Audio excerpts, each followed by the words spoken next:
All right, so just for I didn't want to address the streaming and everything, but I'm making this video for my YouTube channel. You probably didn't see the beginning of it, so I'm gonna probably just talk to you for a little bit about the build, how I got the build, how I made it, everything that went into it, so that you could possibly play Wukong better in the future, and really kind of pull out his full potential. Um, for this build in particular, it is a damage build. Its sole purpose is to farm minions and take towers. In this video alone, I took like 8 towers by myself.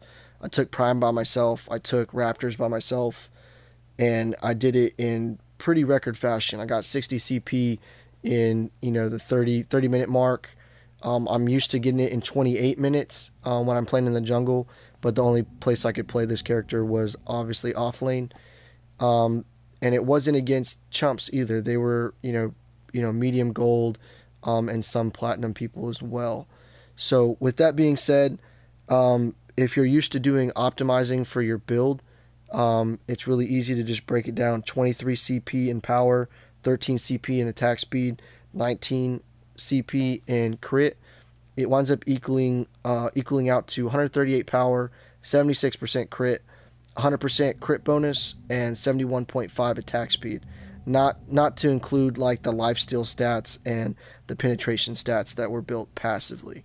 So basically, you're looking at wind carvers with all power, a whirling wand with all attack speed, and then Spear of the Rift Hunter with all crit chance. Another Spear of the Rift Hunter that's half and half. It's half power, half crit chance.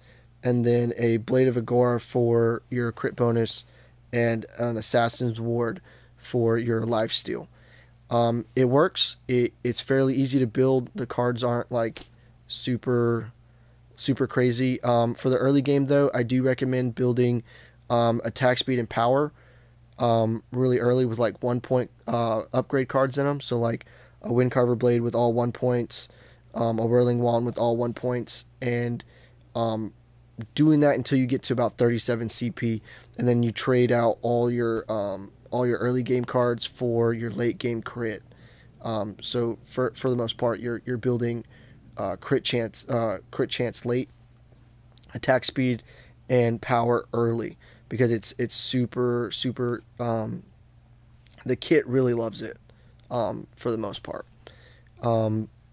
But I'm gonna go ahead and you got that information. I hope you can help. It helps you out. I'm gonna go ahead and do take two on my YouTube video. If you don't want to stay tuned for it, I understand, because it's pretty much the same information over and over and over, and it gets really annoying for some of the guys that tune into the stream to listen to it. So I'm gonna do take two. I won't be talking directly to you. You can listen in if you want. It's up to you. So take two. Here we go. Hey everybody, it's your boy Snyder1 with Snyder Elite Gaming, bringing you a Wukong build guide. Now, I know that the Wukong hype has died down a bit, and good. I'm very, very happy about that, because it allows us to finally get to scavenge around and see what kind of builds are out there, and kind of see what Wukong is all about. What is he capable of? Now, if you're new to my kind of builds, I build all my characters relatively the same. I start by looking at different builds that are on third-party sites. I look at builds that are in the forums and see what people are saying about them. Hey, what works, what doesn't work, and really focus in on the do's and the don'ts.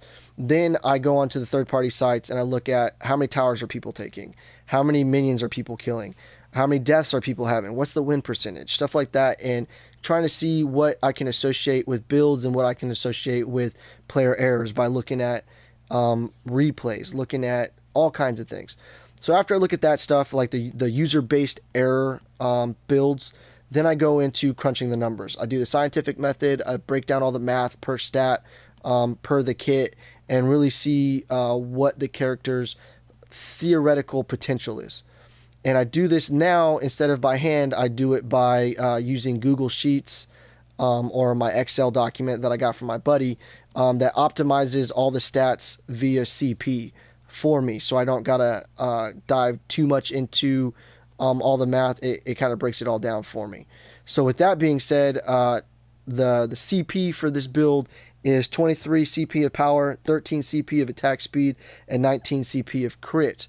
Um, Obviously, your early game is going to be building power and attack speed early, because that's what's going to allow you to have the most growth between 0 CP, your 3 CP, and your 37 CP mark.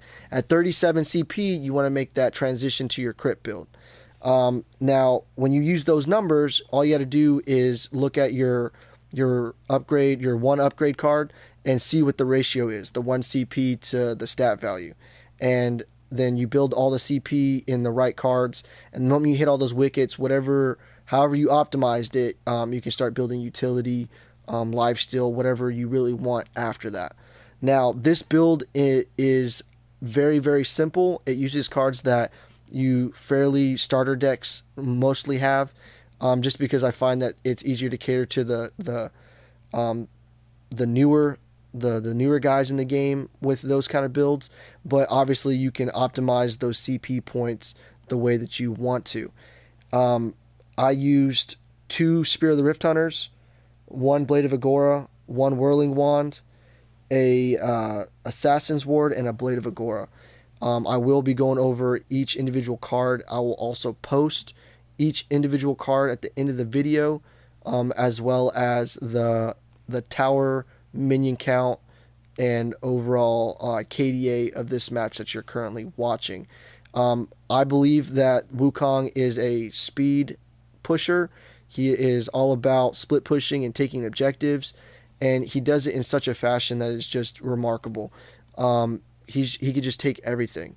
If you can look at what's happening now on your screen, um, I barely got to the tower right now. I'm at level 10, and I've already taken this with only 3 minions. And I'm taking most of it, and I'm gonna get away. Or at least I'm gonna get back to the base, and I'm pretty sure that the Kalari ults onto me. But for the most part, you can see what 25 CP in attack speed and power can really do for this build, as far as taking things. It was fairly easy to take that tower. So with that being said, the cards inside those cards are Spear of the Rift Hunter has all 3-point crit cards, so all major wounds. The second Spear of the Rift Hunter has a 3-point power, and then 2-point wounds. My Assassin's Ward has all lifesteal 1 points. My Blade of Agora has all 1-point power. My Whirling Wand has all major kinetics, and my Windcarver Blade has all has 2 3-point power cards and 1 2-point power card.